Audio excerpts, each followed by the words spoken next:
ये बात उन दिनों की है जिनमें सूरज की तपती धूप लोगों को हाल से बेहाल करके रखती है। जून की भरी दोपहर थी। सूरज बहुत तेजी से चमक रहा था। सभी लोग अपने अपने काम पर जा रहे थे और औरतें घर के कामों में बिजी थी। जो बच्चे स्कूल नहीं जाते थे वो आवारा फिरने के लिए अपने अपने घरों से निकल गए। घर क्या थे, बस छोटे छोटे पिंजरे थे जिसमें घर वाले कबूतरों की तरह बंद हो जाते और सुबह निकल जाते थे। गरीबी ने सबको अपने परों में जकड़ रखा था।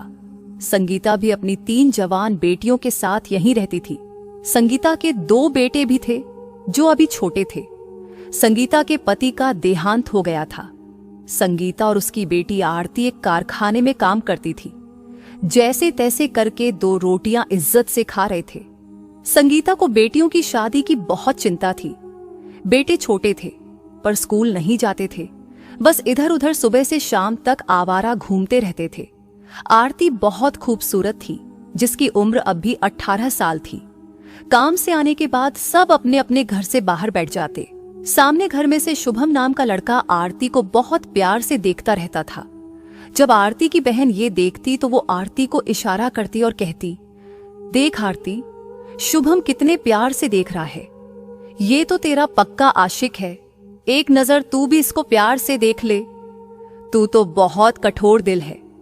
मुस्कुराहट का जवाब मुस्कुराहट से ही देती है।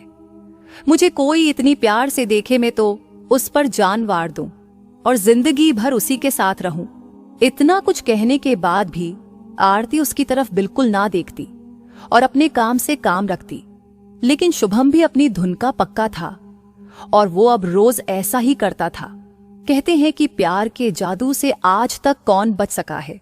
उसको यकीन था कि एक दिन आरती उसके प्यार का जवाब प्यार से ही देगी। संगीता हर रविवार की छुट्टी करती थी और एक रविवार के दिन एक आदमी ने संगीता के घर का दरवाजा खटखटाया। जब संगीता ने देखा तो उसका चेहरा उतर गया, क्योंकि दरवाजे पर मोहल्ले का सबसे अय्याश किस्म का इंसान लाला था, जो लड़कियों की तस्करी करता था। वो गरीब घरों की लड़कियां खरीदकर उनको दूसरे देशों में भेजता था। लाला संगीता के घर के बार बार चक्कर लगाता था, क्योंकि ये परिवार भी बहुत गरीब था और इस घर में 3-3 लड़कियां जवान थी। लाला कई बार संगीता से इधर उधर बात घुमाकर अपने इरादे बता भी चुका था, मगर संगीता के स्वभाव को देखकर इसको खुलकर बात करने में डर लगता था। मगर संगीता की 3 जवान बेटियों को देखकर लाला को बहुत लालच आता था और उसे यकीन था कि गरीबी से परेशान होकर कभी ना कभी संगीता इसकी बात मानेगी और 3-3 बेटियों को एक साथ बेचकर इसकी जेब नोटों से भर जाएगी। लाला हार मानने वालों में से ना था, क्योंकि यहाँ के बहुत से परिवारों ने अपनी गरीबी दूर करने के लिए अपनी लड़कियों को बेच दिया था और बेचने के बाद उन लोगों ने उनका हाल तक नहीं पूछा था कि वो कैसी है, किस हाल में है। लाला लड़कियां खरीदने के बाद गैर कानूनी तरीके से उनको दूसरे देशों में पहुंचा देता था। इस डर की वजह से संगीता और आरती दिन रात मेहनत कर रही थी। वो सोच रही थी कि कुछ दिनों बाद लड़के बड़े हो जाएंगे तो उनको थोड़ा सुकून मिल जाएगा। शुभम भी अब आरती की बहन से बातें करने लगा था। वो बातें तो आरती की बहन से करता, लेकिन उसकी बातों में अक्सर आरती की तारीफ होती थी। आरती को शुभम के मुंह से अपनी तारीफ बहुत अच्छी लगती और वो मन ही मन मुस्कुराती थी। लेकिन आरती शुभम से कभी अपने दिल की बात ना करती कि वो भी अब उसको प्यार करने लगी है। आरती की बहन आरती और शुभम की शादी कराना चाहती थी और उन दोनों को हमेशा खुश देखना चाहती थी। अब शुभम आरती को छोटे छोटे गिफ्ट भी देने लगा था और आरती उनको बहुत संभाल कर रखती थी। इन दोनों की मोहब्बत की खुशबू अब चारों ओर फैल गई थी। मगर भाग्य इन दोनों के ऊपर हंस रहा था और कह रहा था, देखो मैं तुम दोनों के साथ क्या खेल खेलता हूँ। अगले दिन संगीता का छोटा लड़का पतंग उड़ाते हुए छत से गिर गया। पड़ोस के लोग उसको हॉस्पिटल ले गए। संगीता और आरती को जब इस बात का पता लगा तो वो सारा काम छोड़कर हॉस्पिटल पहुंच गई। आरती अपने भाई को इस हालत में देखकर फूट फूट कर रोने लगी, क्योंकि उसके भाई के दोनों पैरों से खून चल रहा था। डॉक्टर ने भाई का एक्सरे किया और बताया कि ऑपरेशन करना पड़ेगा। लेकिन ऑपरेशन से पहले उसके जख्म भरने बहुत जरूरी है। छोटा 10 दिन हॉस्पिटल में रहा। जब सारी जमा पूंजी खर्च हो गई तो आरती अपने भाई को बिना ऑपरेशन के घर ले आई, क्योंकि ऑपरेशन का खर्चा 50,000 रुपए था और संगीता के पास अब कुछ भी नहीं बचा था।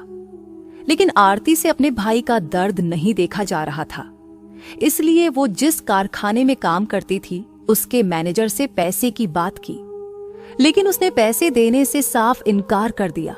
आरती छोटा सा मुंह लेकर अपने घर आ गई। आरती की माँ उसका चेहरा देखकर सब कुछ समझ गई और आरती का भाई दर्द से चिल्लाता। जब भी संगीता उसकी तरफ देखती तो उसके दिल पर खंजर चल जाते। शुभम भी उसको देखने दिन में 2-3 बार आता था। इस बहाने वो आरती से भी मिल लेता था और अपनी बातों से उसके भाई का मन लगाए रखता था। संगीता को भी शुभम से कोई दिक्कत ना होती, बल्कि उसका फायदा ही था। वो छोटे के कपड़े भी बदलता और छोटा उसे देखकर खुश हो जाता था। आरती और शुभम की मोहब्बत अब आगे बढ़ चुकी थी और अब एक दूसरे से शादी करना चाहते थे। शुभम को भी लगता था कि आरती की माँ उनके इस रिश्ते से मना नहीं करेगी, क्योंकि वो अच्छा लड़का था, अच्छे पैसे कमाता था और इसके घर में भी बस इसकी बूढ़ी माँ के अलावा कोई नहीं था। लेकिन जब से छोटे का एक्सीडेंट हुआ था तब से लाला रोज उनके घर आने लगा था, क्योंकि उसे लग रहा था कि अब उसका काम हो जाएगा। जब कहीं से भी पैसों का इंतजाम ना हुआ तो संगीता ने लाला के सामने मजबूरन हाथ फैला दिए और कहा, लाला जी, मुझे 30,000 रुपए दे दो, मैं आपका एक एक पैसा वापस कर दूंगी। लाला ने पैसे देने से मना नहीं किया, क्योंकि लाला बहुत चालाक आदमी था। उसने संगीता से पैसे 1 महीने में लौटाने को कहा, लेकिन संगीता ने मना कर दिया कि 1 महीने में वो पैसे नहीं लौटा पाएगी। तो लाला ने उसको कहा कि मैं तुम्हें 1 लाख रुपए दूंगा, जिससे तेरे बेटे का ऑपरेशन भी हो जाएगा और पैसे भी बच जाएंगे। बस तुम अपनी बेटी आरती को मुझे दे दो। संगीता ये सुनकर गुस्से से लाल हो गई और लाला को बुरी बुरी गालियां देकर अपने घर से निकल जाने को कहा। लाला भी बहुत कमीना इंसान था। वो मुस्कुराते हुए घर से बाहर आ गया। उसको यकीन था कि जीत एक दिन उसी की होनी है।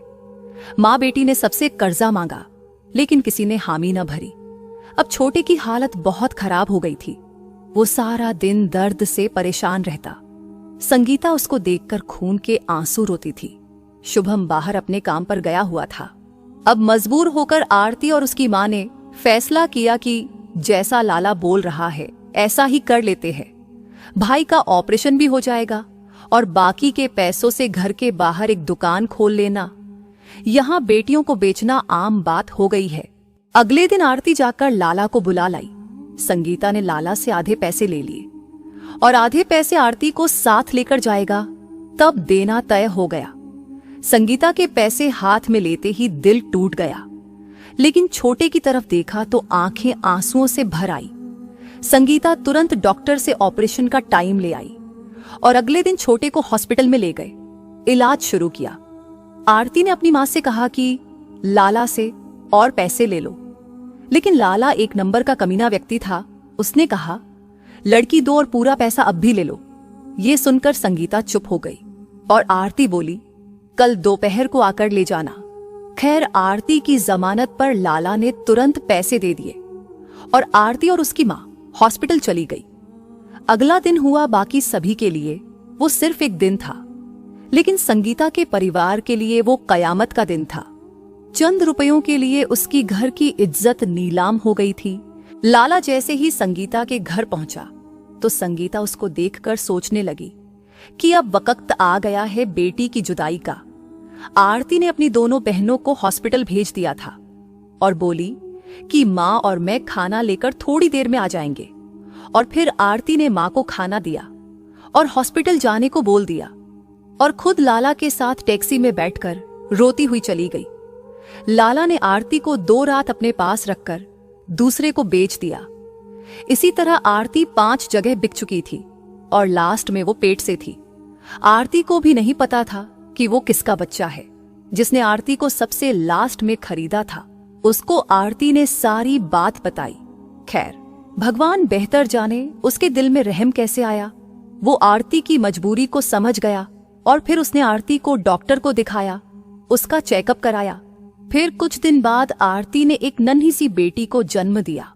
उस आदमी ने आरती और उसकी बेटी दोनों को अपना लिया, आरती से शादी कर ली और आज वो आरती की बहुत इज्जत करता है। तो दोस्तों, क्या कहना है आपका इस कहानी के बारे में? कमेंट करके हमें जरूर बताएं। वीडियो को लाइक और इसी तरह की कहानियां देखने और सुनने के लिए हमारे चैनल को सब्सक्राइब कर लीजिए ताकि आने वाली नई वीडियो बिल्कुल भी मिस ना हो। मैं मिलती हूं आपसे अगली वीडियो में। तब तक के लिए धन्यवाद।